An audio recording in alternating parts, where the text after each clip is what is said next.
That's one way to turn off your lights, but I found a much better way.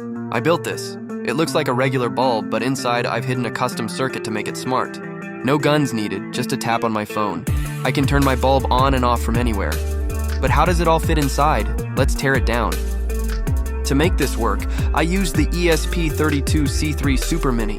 It's incredibly tiny, but it's the entire brain of this project, handling the Wi-Fi and all the logic. Next, I'm using this high-link power module. It takes the high voltage and convert it down to 5 volts DC. This is how we power the bulb internally without needing any bulky external power adapters. To actually control the light, I'm using this 5-volt relay. It's a bridge that lets our small circuit talk to the big power. It does the heavy lifting, flipping the connection for us whenever we tap our phone. First, we need to get inside. I'm carefully removing the plastic cover to reveal the original LED board. It's a tight fit, so we have to be gentle. I'm taking out the light panel for now, just so I can add the new parts that make it smart. We need to clear housing to fit my components comfortably. Let's take a look at the circuit. This shows how we're going to wire the brain and the power supply together. Once you see the plan, we can start putting the new parts inside. Now that the bulb is empty, I can start the wiring. I'm connecting the power supply to the 2 main AC wires. I'm also adding 2 more wires to the AC side to power up the light panel. These go through the relay first, so our smart controller can decide when to let the power through to the LEDs. I'm adding some heat sleeves to the power supply pins. Since we are working with high voltage in a tight space, we need to make sure everything is insulated so nothing short circuits. Before I go any further, I need to test everything. I'm plugging the power supply into this light holder and using my multimeter to make sure we're getting the right voltage. It's always better to check now before we put it all back together. It's time to connect the brain to the switch. I'm soldering the wires between the ESP32 and the relay, so they can finally start talking to each other. We have to keep these connections small so they fit inside the bulb. Now that they're joined together, the ESP32 is the brain that connects to the relay. When the brain says go, the relay clicks and turns the light on. Now I'm taking the output wires from our power supply to wake everything up. These wires will give power to both the ESP32 and the relay at the same time.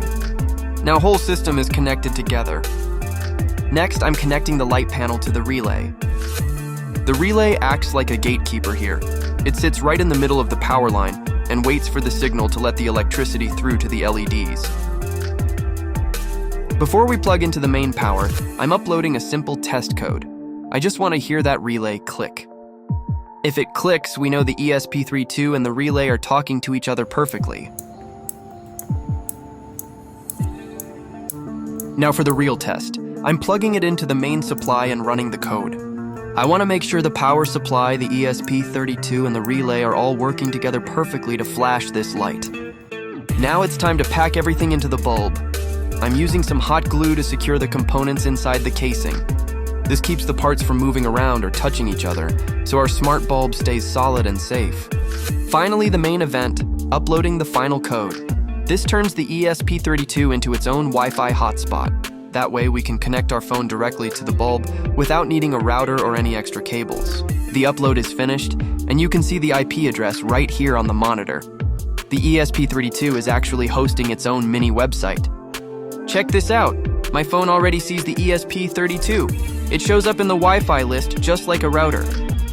Once we're connected, we just paste that IP address into our phone's browser. This brings up the web interface, and check it out. We have our own on and off buttons ready to go. Let's try the buttons. As I tap on and off on the screen, the relay clicks every time. This confirms our wireless control is working exactly like it should. Everything is tested and working, so I'm carefully reinstalling the light panel and snapping the cover back on.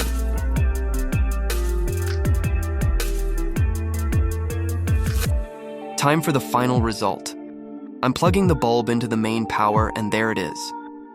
With just one tap on my phone, we've turned a basic light into a fully wireless smart bulb. Thanks for watching. Don't forget to like and subscribe. See you next time.